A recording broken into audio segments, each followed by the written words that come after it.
రష్మిక మీ ఇంట్లోకి వచ్చినాక మీలో వచ్చిన మార్పు ఏంటి? మీ ఫ్యామిలీలో ఏంటిది? రష్మిక మీకు ఇంట్లోకి వచ్చాక మీ ఫ్యామిలీలో వచ్చిన మార్పు ఏంటి?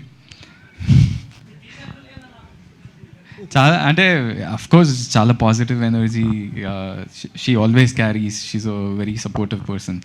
సో తను వచ్చినాక ఇంకా ఇంట్లో లైక్ దట్ ఫీలింగ్ బ్రైట్నెస్ అనేది చాలా పెరిగింది. So yeah, okay, all the best. Thank you. అయితే మీరు అన్ఫినిష్డ్ స్టోరీ అని చెప్పారు. ఆనంద్ ఇప్పుడే బయటికి వెళ్ళి మంచి ఫీల్తో వెళ్తాని చెప్పారు. సాధారణంగా తెలుగు సినిమా అంటే చివరిలో హ్యాపీ ఎండింగ్తో మంచి ఫీల్ వస్తూ ఉంటుంది. ఇక్కడ ఇన్కంప్లీట్ స్టోరీతో ఒక మంచి ఫీల్ ఎలా వస్తుంది?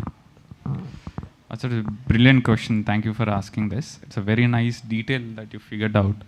And basically, దీనికి ఒక చిన్న explanation. It's a very boring explanation. I'm giving a disclaimer before.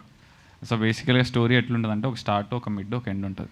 ఏ సినిమాకైనా ఒక స్టార్ట్ వస్తుంది, ఒక క్యారెక్టర్ ఇట్లుంటాడు, ఆయనకు ఒక కష్టం వస్తుంది, ఆ కష్టం యాంప్లిఫై అవుతుంది ఇంటర్వెల్కి. తర్వాత దాని మీద ఆయన ట్రై చేస్తూ ఎండింగ్ ఒక స్టోరీ వస్తుంది. బేసికలీ చెప్తున్నా ఒక నిమిషం. అయితే ఏమైందంటే ఆ ఎండింగ్ వచ్చే వరకు మనం ఏం చేస్తాం అంటే శుభం అని వేసి ఒక స్టోరీ, పూర్తి స్టోరీ చూసినాం అన్న ఒక ఫీలింగ్ ఇస్తాం. సో నేను ఈ సినిమా రాస్తున్నప్పుడు కూడా వాట్ ఐ ఫెల్ట్ వాజ్, ఇప్పుడు 90s చూసినా కూడా when I was writing I don't wanted to put one ending to your film because there are love stories. That is the reason it has 2 parts. One, love స్టోరీస్లా కానీ లైఫ్లో కానీ ఒక story, ఒక అమ్మాయిని చూస్తాం, నచ్చుతుంది, పెళ్లి చేసుకోవాలి అంటే అమ్మాయి మనం తిరిగి లవ్ చేస్తే చాలా అనుకుంటాడు. ఫస్ట్ హర్డిల్ అది ఉంటుంది, అది అయిపోయిన తర్వాత ఇద్దరికి డిఫరెన్సెస్ వస్తాయి కొన్ని రోజులు. అరే ఇద్దరం నార్మల్గా ఉంటే చాలరా అనిపిస్తుంది. కొన్ని రోజులకి ఒక బాండింగ్ స్టార్ట్ అవుతుంది. తర్వాత పెళ్లి చేసుకుందామంటే ఇంట్లో ఒప్పుకోరు. సో మళ్ళీ అదొక జర్నీ స్టార్ట్ అవుతుంది. తర్వాత వాళ్ళిద్దరూ ఇంట్లో ఒప్పించుకొని పెళ్లి చేసుకున్న తర్వాత వాళ్ళ లవ్ స్టోరీ ఎండ్ అయిపోయిందని మీ ఫీల్ అవుతారా? లేదు కదా, కంటిన్యూ అవుతుంది. So you can't tell that till they die. Your stories will never end.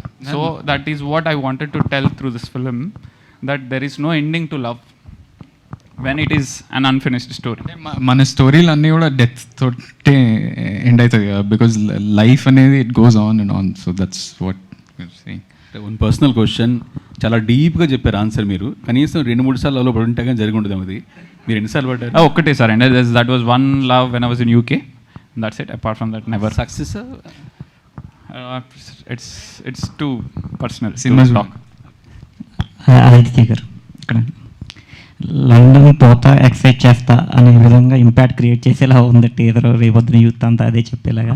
అయితే నా క్వశ్చన్ ఏంటంటే, యాక్చువల్గా టీజర్లో ఆదిత్య పేరెంట్స్ని చూపించారు. అయితే ఎంత పార్ట్ షూటింగ్ లండన్లో ఉంటుంది, ఎంత పార్ట్ అక్కడ ఇండియాలో ఉంటుంది? అది మెజారిటీ ఆఫ్ సినిమా లండన్లోనే ఉంటుంది.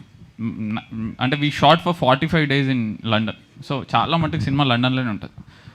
అంటే 90% సినిమా లండన్లోనే ఉంటుంది. ఆదిత్య పేరెంట్స్ లండన్ రావడం అది ఇంకా నేను రాయలేదండి. All the best. Thank you అండి.